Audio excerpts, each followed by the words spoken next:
Open page 3 of your camp booklet. There you have the prayer verses.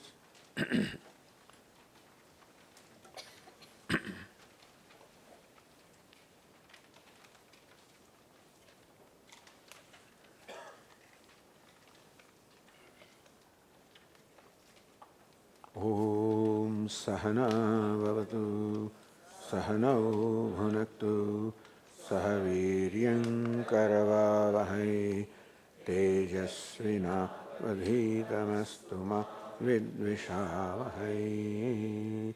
Om Shanti Shanti. Om Purnamadah Purnamidam Purnat Purnamudachyate Purnasya Purnamadaya Purnamevavasishyate. Om Shanti Shanti Shanti.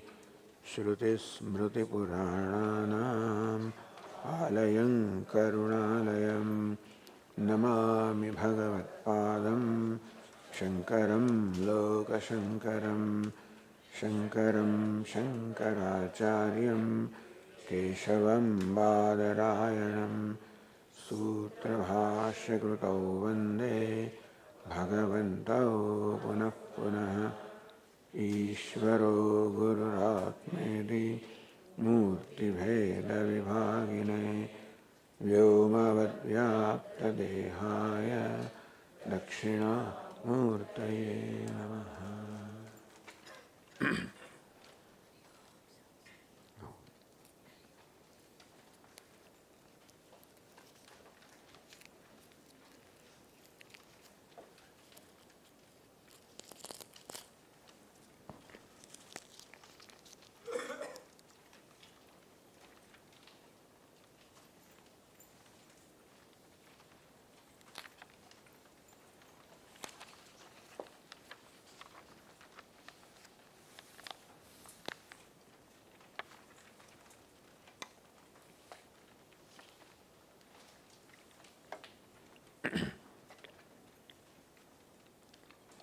The text, as you know, that we are doing or planning to do during this retreat is Isha Vasya Upanishad.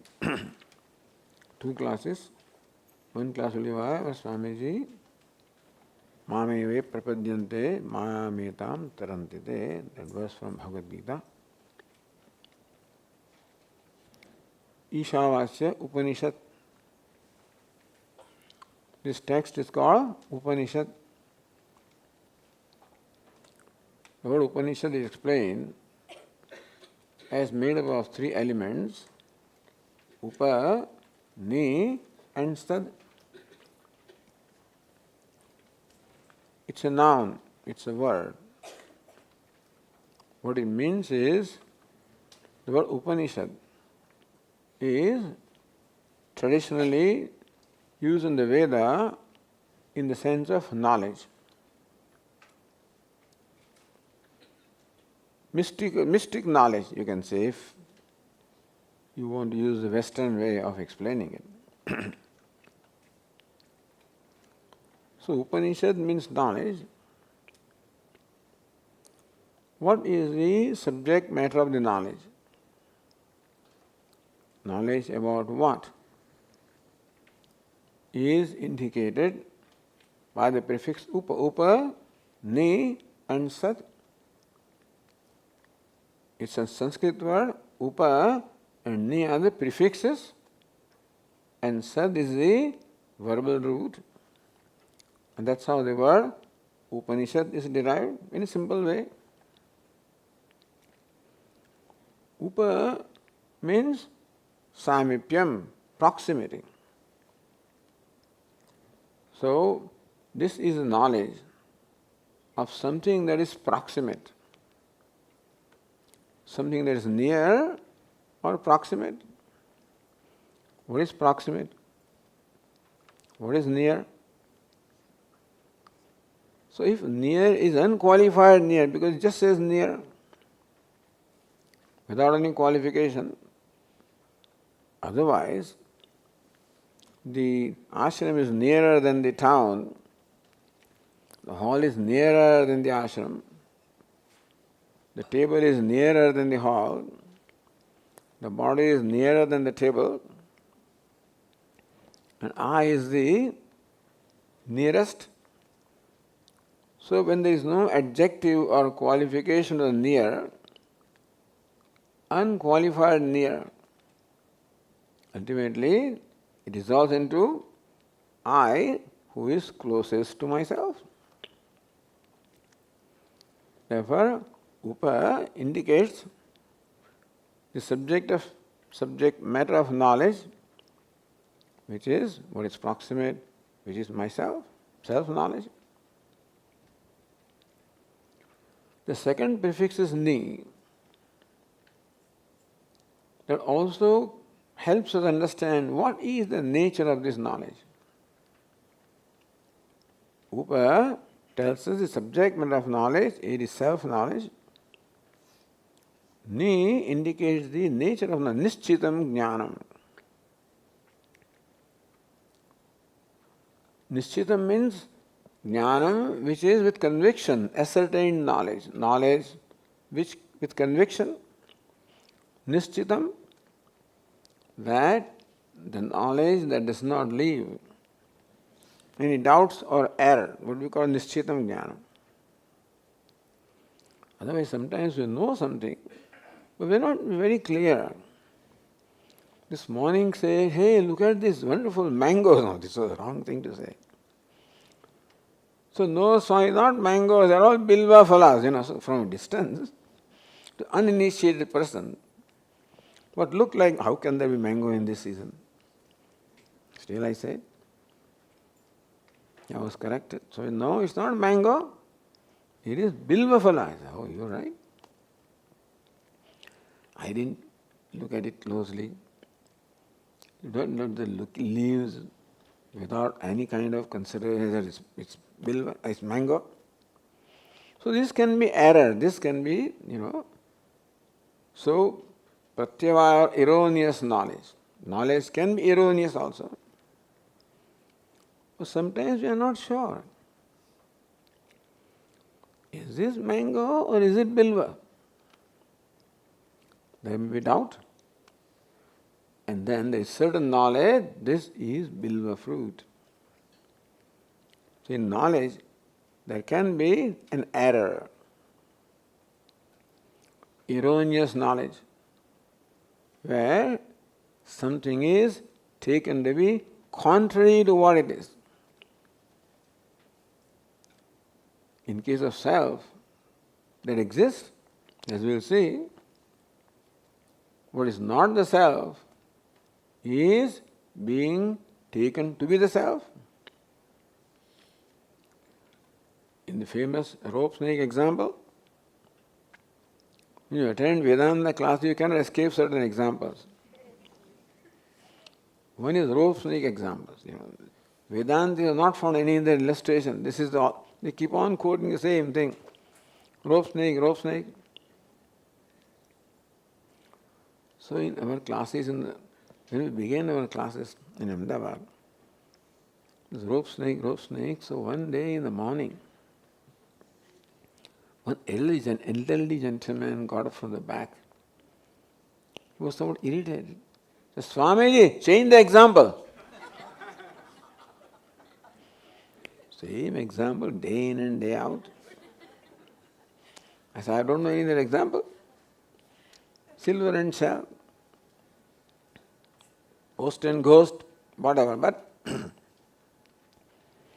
where one thing is taken to be contrary to what it is. Rope is an innocent entity. When you look at it as snake, then it creates fear and many reactions in you. This is the erroneous knowledge. So pratyavaya or erroneous knowledge can be there. Or there can be doubt. Is it rope? No, I think it's snake. No, it looks like rope. No, it is snake. It's called doubt. And then no, this is rope. When the error from my mind the doubt from my mind is removed when I clearly understand that object for what it is. I am certain that it is rope. When you show a torchlight, then all the doubts and errors are gone. And that knowledge now is nishchitam jnanam, ascertained knowledge, or knowledge free from what they call obstacles. Pratibandhaka or obstacle, knowledge free from obstacles. What can be the obstacle to knowledge?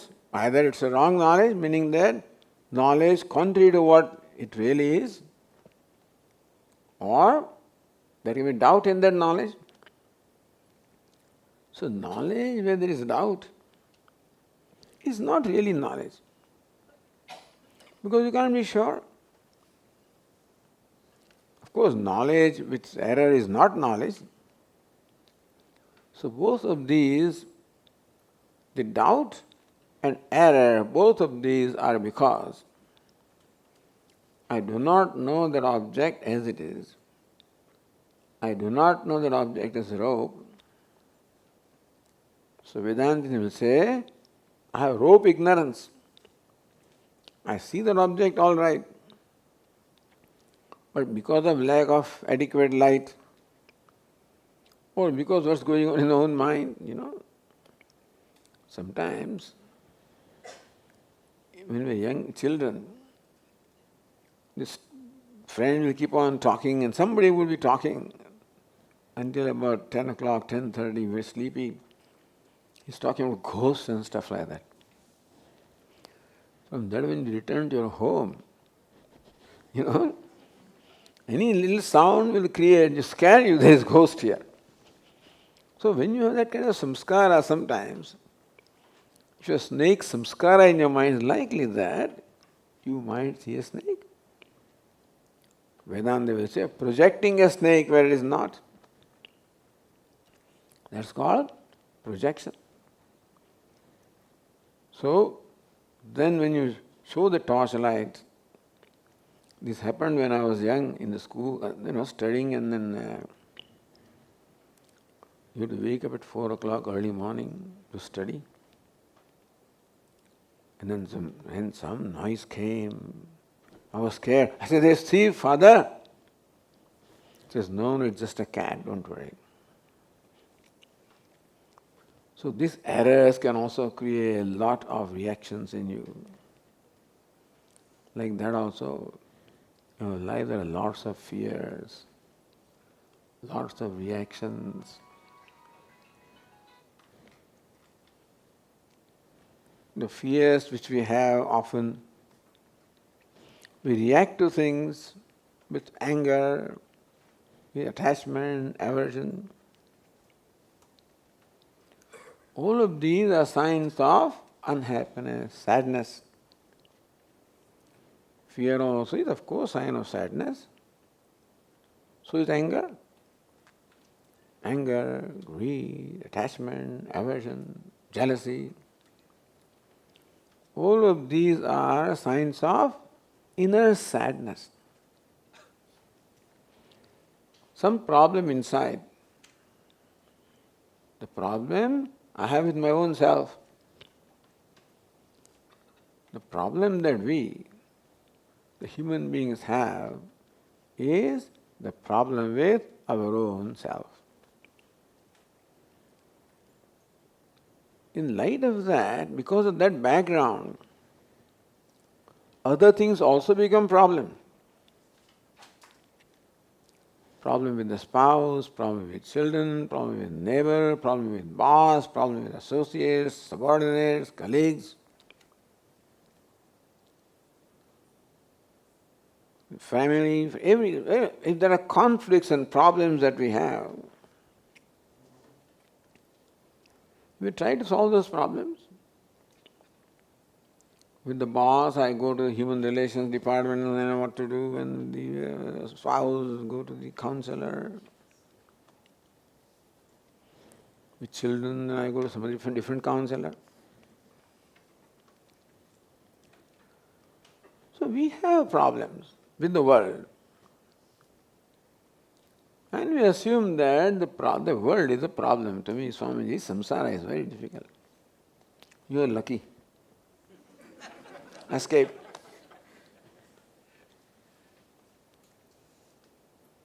So our conclusion in life is that we feel uncomfortable inside. Basically, we are uncomfortable within ourselves. The discomfort. I am uncomfortable with whom? The discomfort is what? With my own self, which I don't know. I always assumed that my discomfort is because of X, Y, Z. Our Puja Swami used to give example. Hey, you look sad this morning. What's the matter? Swamiji, I'm not received a letter for 3 months from my parents. Unhappy? You seem to be unhappy. What is the matter? Swamiji, I received the letter today. Why do you look sad? Swamiji, I am not married. How are you? I am married. So, all sorts of problems are there, but the basic assumption in all these expressions is that what I feel inside, the discomfort that I feel, which I may call sadness, is due to somebody else. So we have taken for granted that the cause of unhappiness or sadness that I am feeling is because of someone else. Mother can also be a problem. This young man went to a counselor in the US, everybody goes to counselors, particularly when they go to college. And what the counselor consistently tells them is, he will ask, in his childhood, this is what happened to me and that's what happened to me. Your mother, she did not do this, that's why you have a problem. She did this, that's why you have a problem. Who is the problem? Mother is the problem. So this fellow discovered, so one more problem is created. What? He comes home and fights with his mother.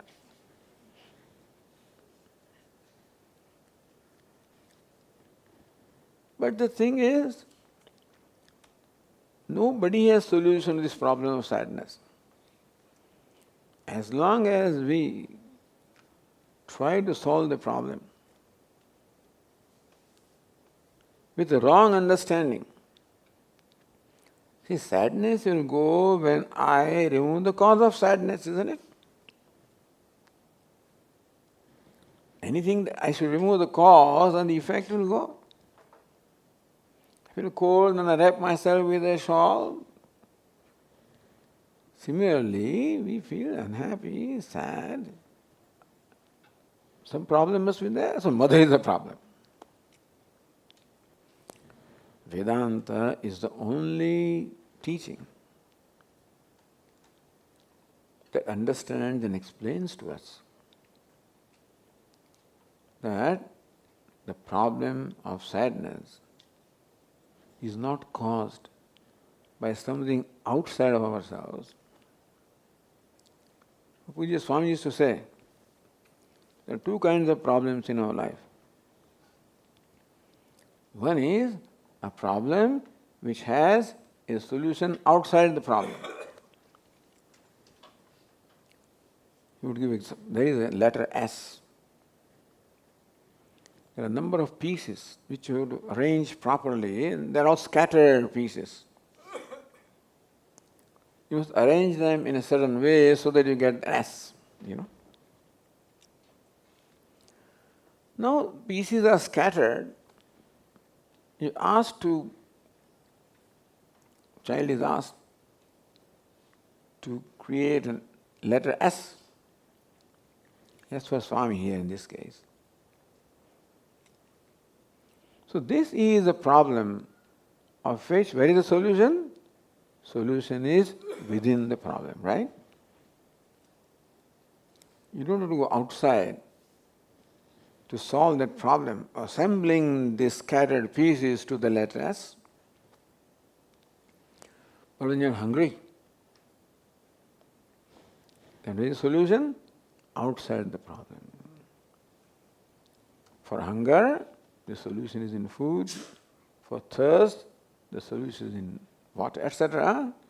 So all the worldly problems are those for which the solution is out there, and we have to solve those problems by appropriate solution. Vedanta does not teach us how to solve the problem of hunger and thirst and poverty, etc. That we have to learn from the apara vidya, the worldly knowledge.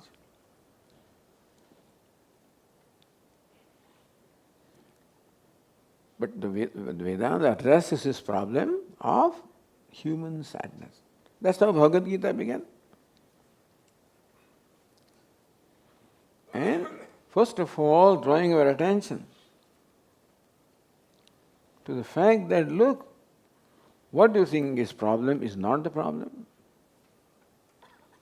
In Bhagavad Gita, Arjuna thought that death was the cause of his problem. My svajana, my kith and kin, all of these will die. What will happen? What would I do without them? Swami, that's right also. Isn't that the problem? Or I am now entrusted with the task of fighting this battle. And I will be one who will be their killer. A tremendous sense of guilt, I'll be a sinner. So all this made Arjuna extremely sad. Now this is genuine, is it not so? Isn't death a genuine reasonable problem? Sadness? But death of near and svajana, near and dear, is not the cause of sadness. It is. Or if I cause injury to someone, should I not feel guilty? Am I not responsible for that? It's a basic thing. So Bhagavad Gita or Vedanta addresses this very basic situation. We are all convinced that yes, death is a problem, that certainly causes sadness. And if I cause death to someone, definitely I am a violent person, I feel guilty. Is it not so? Even then Lord Krishna says, Ashochan anvashocastvam. You are grieving for those who should not be grieved for.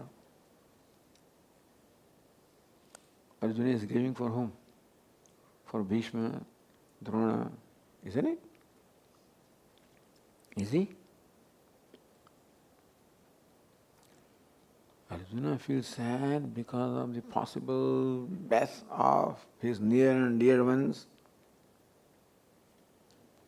Is he sad because of the prospect of the imminent death of his near and dear ones? Is that the cause of his sadness? Anyway, not really. Even Bhishma and Drona also are not the cause of problem, not the cause of sadness. Even death also is not the cause of sadness.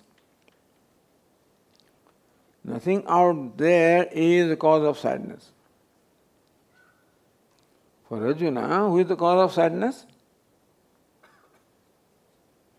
If death is not the cause of sadness, if his cruel act of killing them need not be cause of sadness, what I'm saying, need not be, then who is the cause of sadness for Arjuna? He himself is the cause of sadness. Our Puja Swami used to say, you are the problem, you are the solution. Arjuna is the problem and Arjuna is the solution. So what was taught in the Gita? Did Lord Krishna teach about Bhishma and Drona and battle? What did he teach? Subject matter of the Bhagavad Gita was what? Who was that? Arjuna was himself. If Bhishma, Drona, battle, XYZ are the problem cause of his sadness, shouldn't Lord Krishna do something about them or teach about them? No. Lord Krishna teaches about the self. When that Arjuna knew, Karishye Vacharam Tava, he had no problem. He was free from all sadness. That is why important thing is that Vedanta has the right diagnosis, Nidanam. For a vyadhi or a disease, you must have the right nidanam, right diagnosis. Then chikitsa, then the treatment can be right, isn't it? Lot of medications we take and nothing sometimes doesn't help us because maybe the cause is not right. It's not diagnosed properly. So Vedanta diagnosis the cause of the problem in our life. We think that my family is problem, friends are problem, this is problem, that is problem, conflicts are problems, challenges are problem, stresses are problem. You don't know Swamiji. You become a sannyasi, you are lucky. You don't know what it takes to do business, what it takes to work in the corporate world, you don't know Swamiji. I'm sure. And still, we continue to repeat that there is no problem, cause outside of you. Cause is within yourself. Vedanta says that cause is ignorance of the self. Just as ignorance of the rope caused the fear, palpitations, hypertension.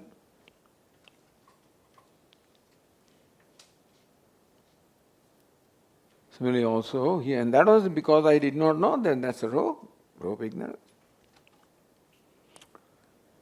Thus Vedanta helps us understand.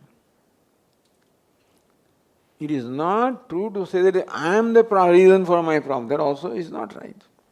Otherwise there is another complex. So I thought he was wrong and therefore I was angry at them. Oh, I am the problem, so I am frustrated with me. That is also not right. Then what's the problem? Problem is the ignorance of the self. Self is wonderful, beautiful. It cannot be a problem. It's solution to all the problems. When we were traveling from airport to the Gurukulam, there was a place called Ambrosia. Whatever that was, maybe a name of a building, I don't know. But it caught my attention more than Ambrosia. You know what that is? Amrutam. So that ambrosia, amrutam, immortality, happiness, ananda is the very nature of the self. I cannot be a problem. And world also is not the problem. What is the problem then? Ignorance is the problem. Understand? I am not the problem for myself or anybody. Nobody else also is problem to me or anybody. Only ignorance. Ignorance of myself and therefore ignorance of the world also is the cause of all the problems. This is what Vedanta teaches us. And this is what we have to recognize. If this is recognized really, that only cause of any kind, by problem I mean problem of sadness or unhappiness or stresses, etc., what we call problems. Otherwise, there are no situations. What do you mean so a situation? You don't know how my spouse behaves with me. You don't know. How my mother-in-law, father-in-law, X, Y, Z, my boss. How do you know? Theoretically, none of that needs to make us unhappy. The wise person is described in the Gita. Mana apamanayo stulya tulyo mitra ripakshayoho. One who is equipoised, composed in mana, apamana, meaning honor, dishonor does not disturb the equipoise. Tulyo mitra ripakshayoho. Mitra means a friend, Ari means an enemy, even they also do not disturb him from his poise. Meaning that there is no situation out there which disturbs the poise of the wise person. So this is possible. This possibility is pointed out to us. I don't have experience, Swami, don't bother. This is, recognize the possibility in life. People keep on beating themselves, I don't have experience, forget, don't worry. This has to happen because that is the truth, that is yourself. But don't worry, I don't mean that you keep lying or sleeping, that's not the point. You do continue to strive, but don't keep on beating up yourself. Because I don't have this and I don't have that. I am doing something about it. But what is the vision that Vedanta gives us of the true nature of self? That one enjoys that equipoise in all situations. Sarvarambha parityagi. One is free from the need to do anything. Not that he is not doing, but one who is free from the need to do something. See, doing something is not the problem. That is why Lord Krishna keeps on prescribing, do your duty. Arjuna thought that doing was the problem. Oh Lord, tat kim karmani ghore mam niyojayasi Keshava, he Keshava, oh Lord Krishna, why are you impaling me into this terrible war, battle?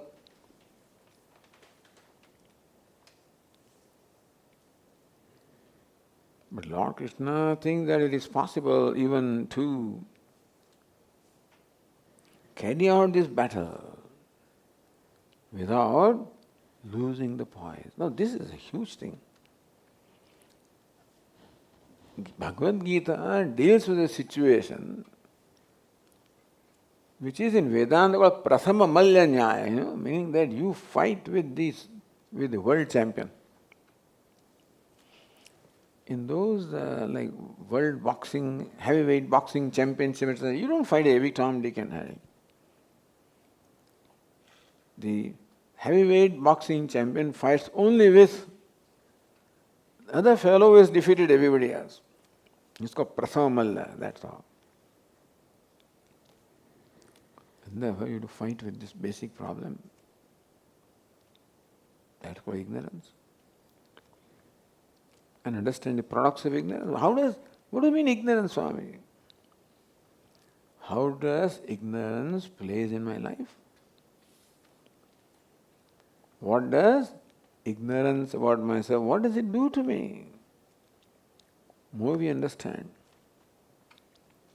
more we recognize that what we need to address is this ignorance and the products of ignorance. So that is where the importance of knowledge. Upanishad is self-knowledge, knowledge about the self. When would knowledge about self become important to us? Is something academic? Nice to know. Swayam Satchidananda, good to know. Is not something academic, not something intellectual. It is something that is very proximate to me, very relevant to me. Sometimes people wonder, Swami, is it relevant? Does it have anything to do with our life? I have to go to work, do my job, duties, business, whatever. does Bhagavad Gita help me to get promotion? Does it? Swami, if I learn or study, attend Bhagavad Gita classes, will I get that job? I don't know. You may. Not that you will not. Because Bhagavad Gita is likely to create in you a frame of mind which may help you to perform well in that interview.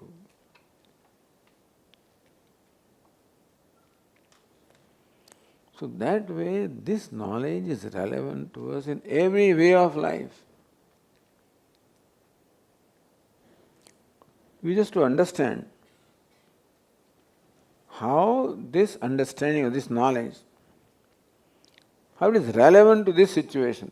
Now that is job that we have to do, We hear in the class, the teacher explains with various examples. But when we confront a given situation, then we have to work out how that applies here. That part we have to do. There was a person, we had a young boy, maybe 18, 20 years old, delivering milk every morning. 1 liter milk, how much I need? 5 rupees a liter, those days. A tick mark every day. In the month he supplied me 24 days. So I said, how much money do I have to pay you? So it's 5, 10, 15, 20, 25. I said, have you learned this multiplication table? Yes. Can you multiply this 24? Yes, 24, 1, 2, 48, 72. He does not know that this is where this applies, That he, for 24 days he brought milk. Every day it is 5 rupees. So, for 1 month he must get 24 times 120. He did not know that multiplication table applies to this situation. He was just count 5, 10, 15, 20. So multiplication table is taught here. But what does it mean in a given situation? That is called that translating this learning into a given situation is what we have to do. Even though the teacher gives variety of illustrations and describes different life situations, but nobody can describe all life situations, isn't it? That's what we have to do. When that is not done, we feel that, this doesn't help me. But this is very relevant in day-to-day life. This, in fact, guides us, helps us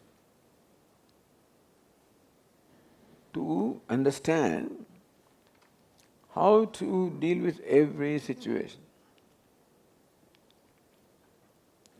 It is the most practical teaching, the very best therapy if you want to use the word. Another sophisticated therapy. Vedanta is sophisticated too. So you would use it in a very delicate way. Meaning that what I understand from the class or classes, how is it relevant to a given situation that I am confronting? Is the kind of work that I have to do. That's called Mananam. What is it called? Mananam. Shravanam and Mananam. Mananam means translating Shravanam into actual situations. All the aspects of situation going on in my mind.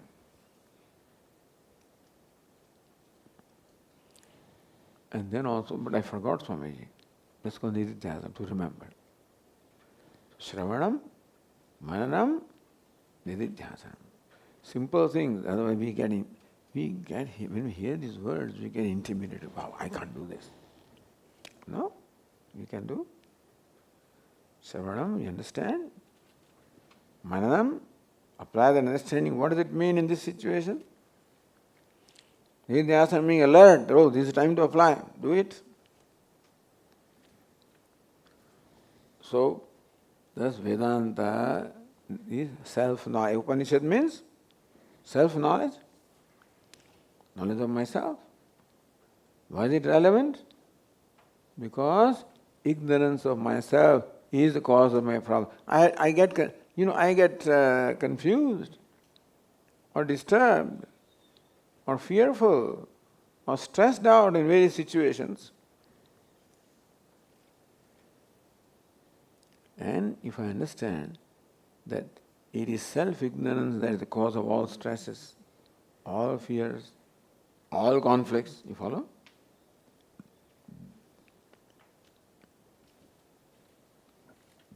More we understand that, more relevant this teaching will become to us.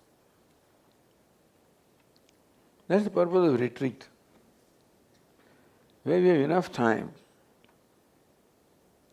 to reflect upon what it is that we are learning,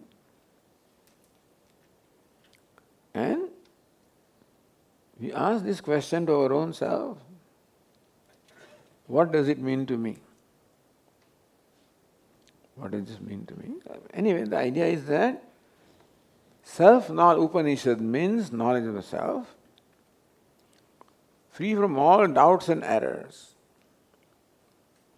So that it is available to me in a situation when I want. So after Shravanam listening also, we need to reflect upon things. Mananam, to translate this into our own life. And then being alert to apply that understanding. So Upanishad. And this is the main teaching of the Vedas, according to Vedantins. Lord Krishna says, Vedaihi sarvaihi ahameva vedyah Vedantakrit veda videvachaham sarvaihi vedaihi ahameva. Lord Krishna says, aham. Lord Krishna is the one to be known through all the Vedas. He is the subject matter. Fortunately, the aham of Lord Krishna is not different from aham of you and I, thank God. Otherwise, knowing Lord Krishna is knowing somebody, but knowing Lord Krishna is knowing ourselves. Namam karmani limpanti, name karma phale spruha, itimam yobi janati, karma bhir nasa badhyate. At one point, Lord Krishna says in Bhagavad Gita, Namam karmani limpanti. Karma or actions, they do not taint me, do not affect me. Meaning that karma is performed without any adverse effect on me. Name karma phale spruha. I have no longing for the outcome. That's how Lord Krishna performs karma. When Lord Krishna performs karma, there is no stress and strain and tension, because he doesn't have this notion that I am doing it. Karma is being done in my presence. When we do something, the first question we ask, what is in it for me?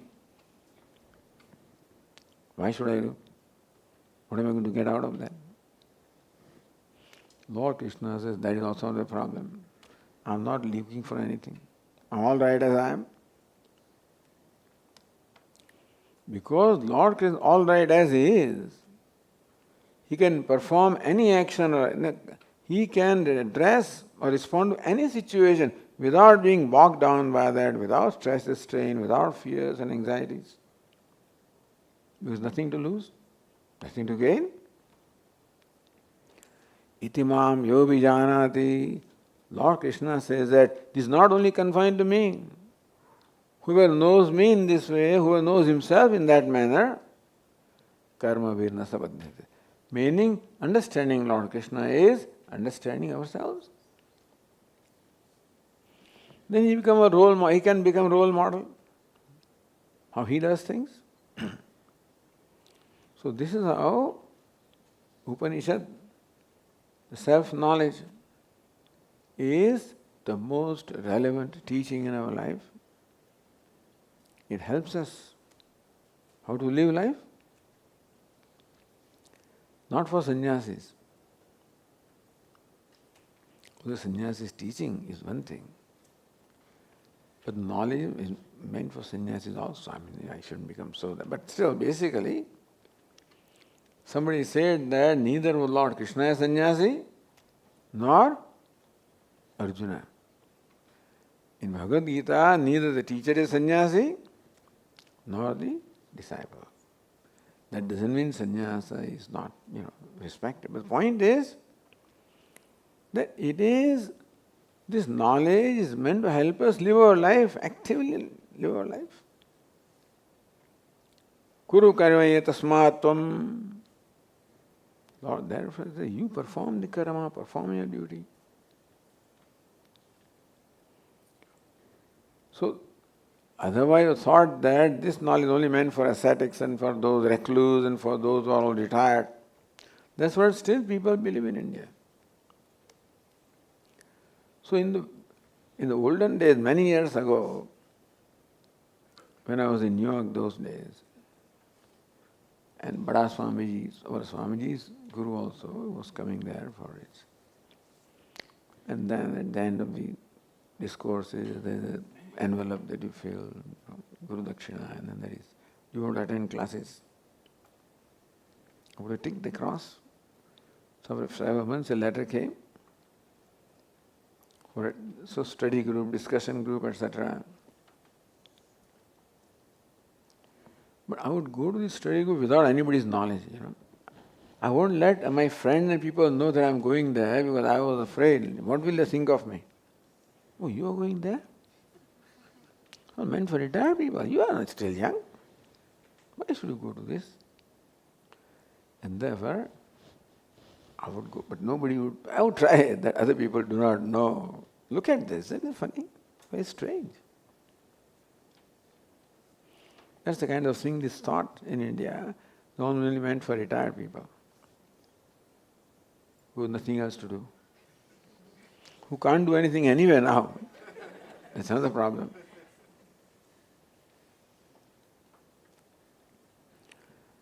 But that's why, no, it's meant for living life. See, in India, they always thought that all this is meant for only people who are retired. So when the man got retired, his wife said, hey, come on, because he becomes a nuisance at home. He said, no, don't do that, add this much. So I said, I don't need your instruction. Becomes a nuisance. See, you go to sannyas ashram, start attending classes, lecture. So, sannyas ashram, Vedanta, meant for the fellow who is good for nothing, and who has nothing else to do. You go there and sit there. No, it's not so. That's what in India also, that used to be belief. But it is meant for living our life. Upanishad, self-knowledge, Ni is what? Nishchitam jnanam. Free from any doubts and errors. So that it is useful to me when I want. That's called Nishchitam jnanam. Pustakasthatu ya vidya. Parahastata gatam dhanam. Have you heard this Subhashitam? In Pune you would have heard, I'm sure. Karyakale, yes sir. Karyakale samutpanne sa vidya na chat dhanam, right? Pustakasthatu ya vidya. The knowledge that is in the book. Parahastagatam dhanam, the wealth which is your money but with somebody else. Karyakale samutpanne. The real time comes, nasa vidya na tat dhanam, that is not vidya because in the books, not dhanam because with somebody else. Something that we should have. Vidya is something that we should have, dhanam is something that we should have, then only it can be useful. So, upa, in the end, that sad, the third, the avayava, third element of this word, is a verbal root, sat. And it has three meanings. So gatau, gati means it helps us reach somewhere. This knowledge helps us reach somewhere, something, not somewhere, in different place, not something different from myself. This knowledge helps me reach myself. That is strange, isn't it? Reaching myself is not strange. Have you heard, all of you must have heard the story, the 10th man story? Everybody has heard? Anybody here who has not heard 10th man story? Can you raise your hand? Oh, there are, okay. That's good. That gives me an opportunity to tell it again, We are allowed to tell this story. But then people, once I say 10th man, then people resign. So I think we will start all over again, I'm sure these children haven't heard. Have you heard 10th man story? Then why didn't you raise your hand? Okay, I'm sure you've not heard. So that gives an opportunity, because I enjoy telling that. In a village, once upon a time, there were young children, 8, 10 years old, urchins. So once they decided that they want to go for a picnic. But in village you cannot do anything independently unless you get permission from the elders of the village. So these children collectively went to the elders. Those who heard also have not heard this, by the way. Those who heard 10 men story have not heard it from me. Otherwise you heard from me is a different thing. Just hearing 10th man story is incomplete. This part you have not heard. These boys went to this elderly gentleman in the village, seeking permission. We want to go for a picnic. Can we go to a little distant place in a forest? So the old man thought about it for a while. He says, well, with one condition you can go. One of you should take the responsibility for the safe returning of all of you. Anybody? Yeah, I'll take the responsibility. So one of the boys took the responsibility. Very good. All right, let me count how many you are. So that all of you must make sure that you return safely. Line up in front of me. All the boys lined up in front of this old man. He counted 1, 2, 3, 4, 5, 6, 7, 8, 9, 10. Have you heard this part? Nobody has heard this part, isn't it? I know that. This is the most important part. Really. A storyteller also must be all right, isn't it?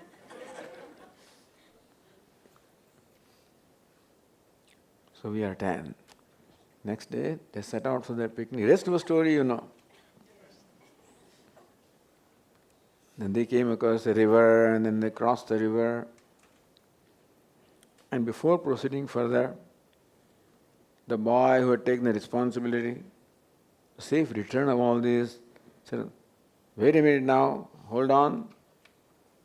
Let me make sure that all of them have crossed the river and come safely before we proceed. So he knew how to count. He had seen it last night. You follow this? That is why he says, come on, line up before me. Otherwise, how would he know how to count? So this preface is necessary for this. Otherwise, how does he know how to, They all line up, he counts. Because he saw last night. 1, 2, 3, 4, 5, 6, 7, 8, 9. How many are there? How many are there? 9. Hey, we were 10 last night. When he counted us, we were 10.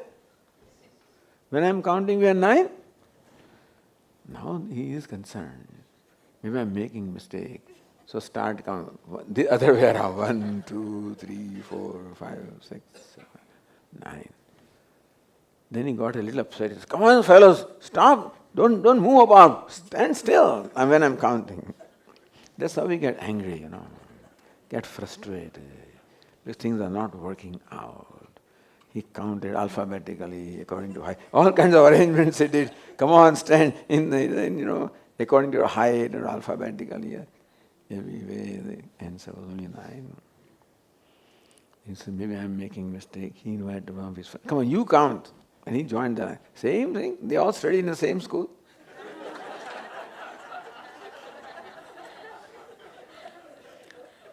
So one by one, each one of them came forward, counted, and each time the count was 9. And so they are all convinced that the 10th boy is lost.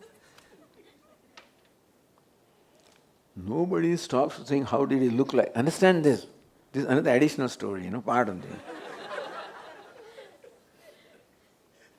Nobody asks, hey, how did he look like? What was his name? 10th man is lost, That's it. That's how our life is going on. We are all searching for something. They search for, would they find 10th man? They search for the whole day from morning. They made, divide them into different groups. 3, 3, 3, one bank, because he may be drowned, maybe one of the banks, he may be lost. So 3 children went this bank of the river, the other 3 children, that bank, other 3 children in the water, and one fellow supervising.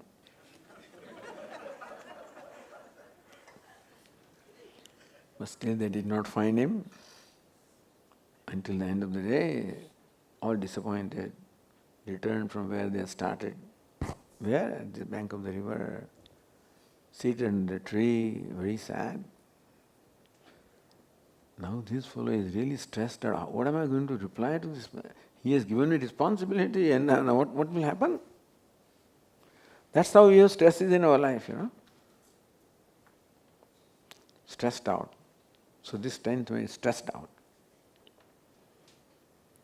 Fortunately for them, an old person is passing by, he saw these children, they were all assembled under a tree and looked rather sad. Children, what's the matter with you?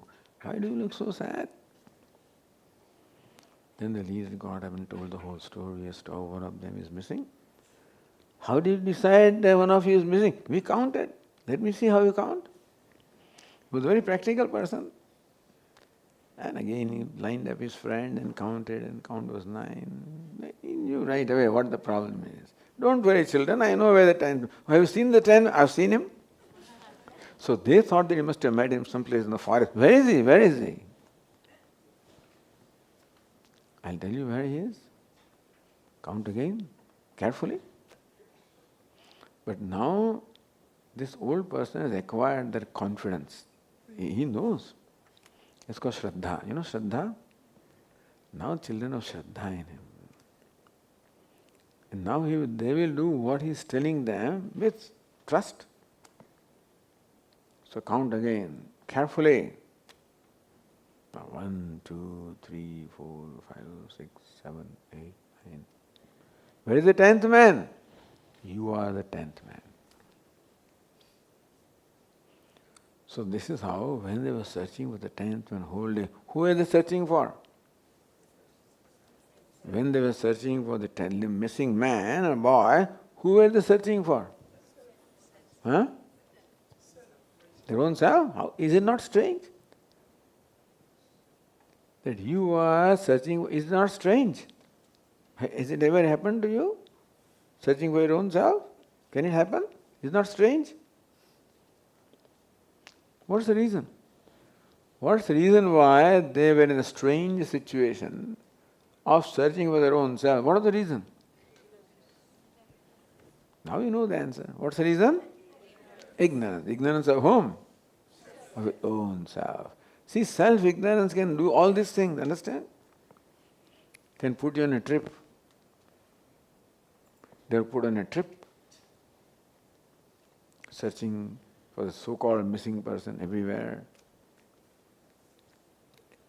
And when he's told, you are the 10th man, those words of the statement brought this fellow somewhere. You are the 10th man. So what is the response? Oh, you're right, I am the 10th man. Isn't it? Is not so? So what happened? Did he see the 10th man? Oh, now I have experience of 10th man. I see him. Did he see him? What happened? He realized it. What does it mean? Realize what? That I am the 10th man. How? Now this is another thing that nobody has told you, by the way. An important thing, Swamiji. What did the words of this old person do? I see I am the 10th man. How does he see? Does he see a 10th man in front of him? No, in his mind? How does he see? Self-knowledge, yeah. What does it mean? See inside. But inside is the 10th man, is inside? Huh? Pointing to himself. Right. I don't expect the answer from you, by the way.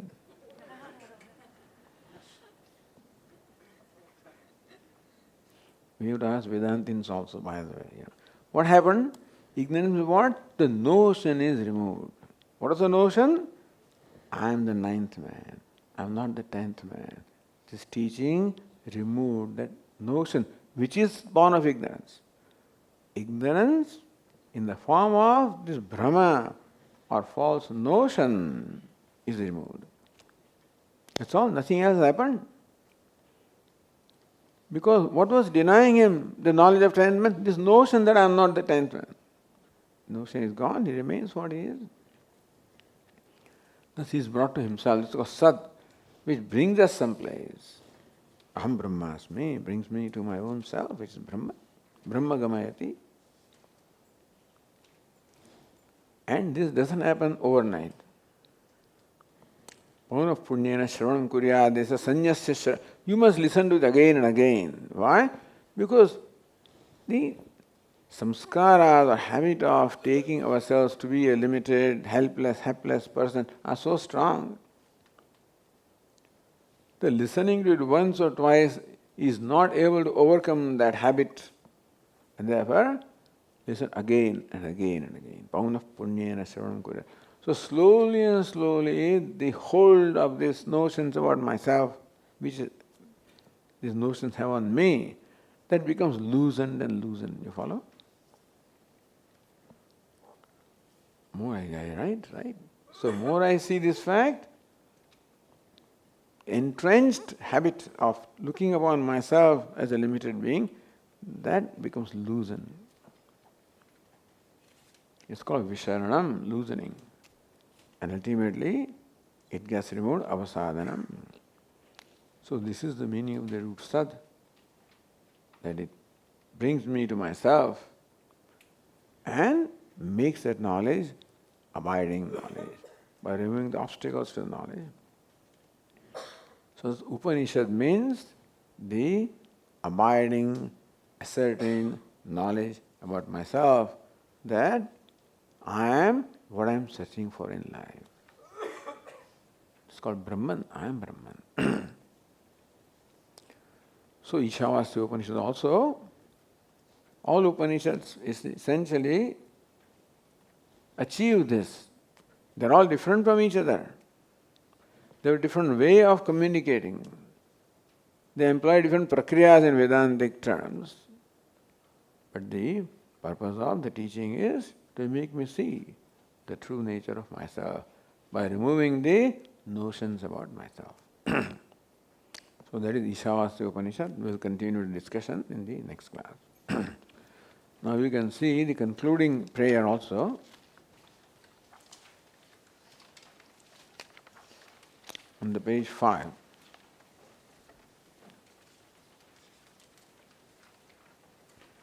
Om Purnamadah Purnamidam Purnat Purnamudachyate Purnasya Purnamadaya Purnameva Vashishyate. Om Shanti Shanti Shanti.